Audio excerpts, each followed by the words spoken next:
जय श्री कृष्णा, जय श्री विष्णु। आपका हमारे चैनल पावर ऑफ भक्ति पर स्वागत है। सबसे पहले बोलिए भगवान विष्णु की जय। भगवान विष्णु की कृपा हम सब पर बनी रहे। प्रिय श्रोताओं, आप सभी को पद्मिनी एकादशी की शुभकामनाएं। पुरुषोत्तम मास के शुक्ल पक्ष की एकादशी को पद्मिनी एकादशी कहते हैं और पुरुषोत्तम मास में आने वाली एकादशी केवल एक व्रत ही नहीं बल्कि भगवान का आशीर्वाद पाने का एक दिव्य अवसर है। इस व्रत के प्रभाव से संतान सुख, सौभाग्य, संपत्ति, वैभव और मोक्ष की प्राप्ति होती है।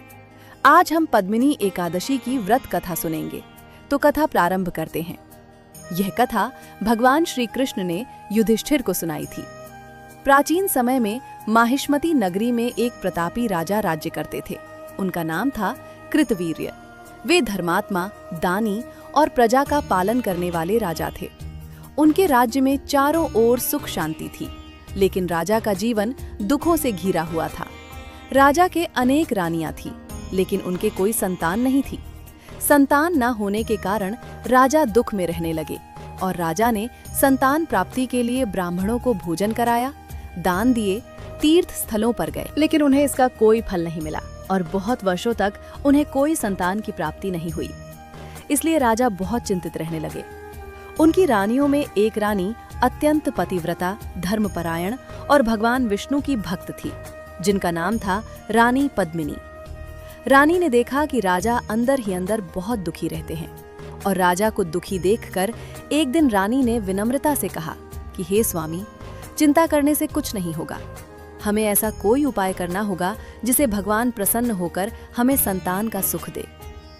रानी के ऐसा कहने पर राजा ने निश्चय किया कि वह राजपाट छोड़कर वन में जाकर तपस्या करेंगे।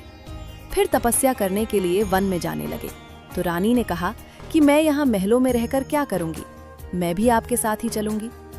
और राजा और रानी दोनों वन में तपस्या करने के लिए चले गए और वन में दोनों ने कठोर तप करना प्रारंभ कर दिया और वर्षों बीत गए। राजा का शरीर अत्यंत दुर्बल हो गया, किंतु फिर भी उन्हें कोई वरदान नहीं मिला। रानी पद्मिनी अपने पति की हालत देखकर अत्यंत दुखी हुई और उन्होंने सोचा कि कोई महान ऋषि से इसका उपाय पूछना चाहिए। और रानी पद्मिनी ऋषि की तलाश में वन में भटकने लग गई और वन में भटकते हुए उनकी मुलाकात महान पतिव्रता माता अनुसुईया से हुई। रानी ने माता अनुसुईया से कहा कि हे माता, मेरे पति वर्षों से तपस्या कर रहे हैं, परंतु हमें संतान सुख प्राप्त नहीं हुआ।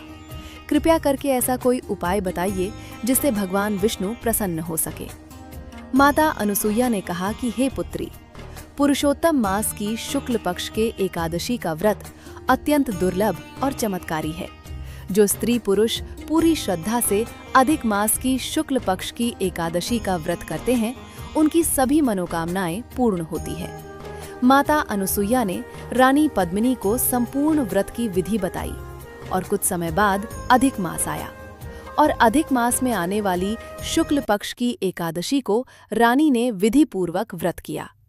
उन्होंने सुबह प्रातः स्नान किया, स्वस्थ वस्त्र धारण किए, भगवान विष्णु की पूजा अर्चना की, दीपक जलाया और भगवान विष्णु को धूप, पुष्प, तुलसी और नैवेद्य अर्पित किया और पूरे दिन निराहार रहकर भगवान विष्णु की पूजा अर्चना की, उनका पाठ किया।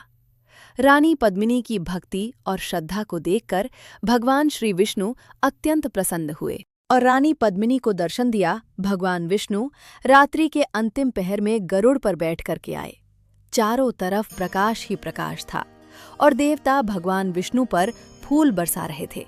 और भगवान विष्णु ने रानी पद्मिनी से कहा कि हे देवी, मैं तुम्हारी भक्ति से प्रसन्न हुआ, तुम्हें जो भी चाहिए वो मुझसे मांग लो।